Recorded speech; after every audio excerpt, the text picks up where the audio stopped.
Alright, today I want to talk to you about spindle gouges. These two are spindle gouges. This is a 1-inch gouge and this is a 3/4 inch gouge, though they're very similar in the same size. What makes them spindle gouges is the tang right here is not as strong as the round piece that goes into a bowl gouge. So this is a bowl gouge with a lot sharper flute, but a spindle gouge generally has kind of a shallow flute, and it's measured across the top here as 1 inch, whereas the inside is 3/4, and this one's measured across here, it's like 7/8, and the inside is like, well, the inside across here is almost 3/4, it's 1/8 of an inch less than 3/4. But anyway, these are two. They generally have a little bit shorter handle on them compared to a bowl gouge. Designed for spindle turning, which is wood that's turning in this sort of an orientation.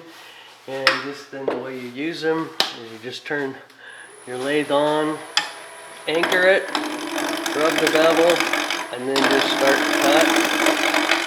And this is going to be a mini baseball bat, and I can just hold it, gently cut. I'm cutting right here on this tip.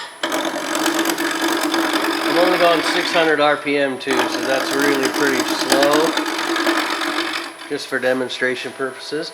But that's what a spindle gouge is, and that's kind of how you use it. And so another thing to remember is you can use a bowl gouge on spindle work, and you can use a spindle gouge on spindle work, but you can't use a spindle gouge on bowl work, or at least you shouldn't. So I know people will do all kinds of things, but anyway, that's what a spindle gouge is. So, thanks for watching. Like, share, subscribe, tell your mom. And we're going to turn these on, and we are going to use, this is called a spindle gouge based on the tang. It's a 1-inch spindle gouge, meaning it's 1 inch across, and it is sharpened to a nice sharp. And I'm going to just come across the wood like this. I'm going to anchor it first, rub the bevel, and then pull it up and start to cut. That's called the ABC cut. And I'm going to just pull the edges off these pen blanks, and within just a few minutes I'll have them turned right down.